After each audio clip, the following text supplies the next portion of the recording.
Friends, ఇప్పుడే అందిన వార్త.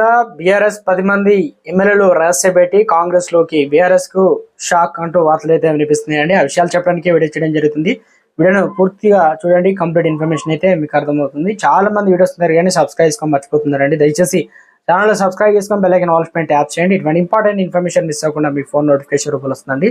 చాలా మంది చూస్తున్నారు కానీ లైక్ చేయడం మర్చిపోతున్నారు. దయచేసి లైక్ చేయండి. ఇన్ఫర్మేషన్ అందరూ రీచ్ చేసిన తర్వాత మీకు లేట్ చేయకుండా వేరేలా కనుక వచ్చినట్లయితే 10 మంది ఎమ్మెల్యేలు కారు దిగేందుకు రెడీ అయిపోయారని తెలుస్తుంది. ఇటీవల గచ్చిబౌలిలోని ఓ ఎమ్మెల్సీ నివాసంలో రహస్య భేటీ అయినట్లు తెలుస్తుంది.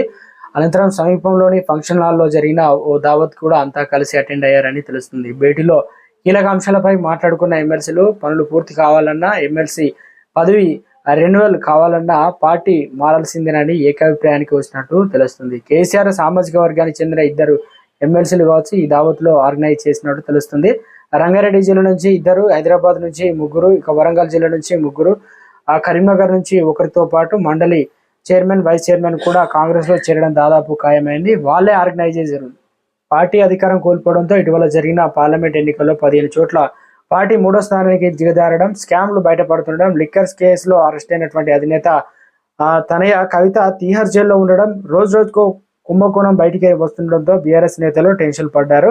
ఈ పరిణామం నేపథ్యంలో ఉత్తర తెలంగాణకు చెందినటువంటి ఓ ఎమ్మెల్సీ గచ్చిబౌలిలోనే తన ఇంట్లోనే దావతు అరేంజ్ చేసి లైక్ మైండ్ తో ఎమ్మెల్సీలను పిలిచినట్టు కూడా తెలుస్తుంది. హాజరైన వాళ్ళంతా ఒకరితో ఒకరు తమ బాధలను చెప్పుకున్నట్లు కూడా సమాచారం. రోజుకు పార్టీ పరిస్థితి దిగజారుతుందని, పార్టీ సర్వే అయ్యే పరిస్థితి కూడా కనిపించడం లేదని అభిప్రాయపడ్డట్టు తెలుస్తుంది. పనులు జరగాలన్నా, పదవులకు రెన్యువల్ గా కావాలన్నా పార్టీ మారడమే ఏకైక మార్గమని నిర్ణయానికి వచ్చినట్లు తెలుస్తుంది. అసెంబ్లీ సెషన్ కు ముందే ఇక మొత్తానికి ఇటీవల కాలంలో ఇప్పటికే బీఆర్ఎస్ సంబంధించిన కీలక ఎమ్మెల్యేలు సైతం కాంగ్రెస్ లోకి వెళ్ళడం, కడియం శ్రీగారి, దాంతో పాటు ఇప్పుడు ప్రస్తుతానికి మాజీ మంత్రి కూడా ఈ రకంగా వెళ్ళడం, మరో కీలక బీఆర్ఎస్ మాజీ మంత్రులు కూడా ఈ రకంగా వెళ్ళాలని సిద్ధం చేస్తున్నట్లు వార్తలు అయితే వస్తున్నాయి.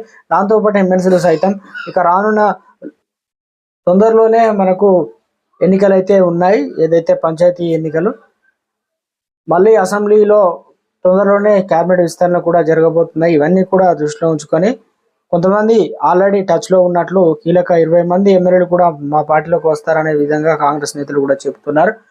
ఇక చూడాలి మరి ఏం జరుగుతుంది అనేది. రాష్ట్రంలో ఒకంత సంచలనంగా మారినట్టున్నారు రాజకీయ నిపుణులు.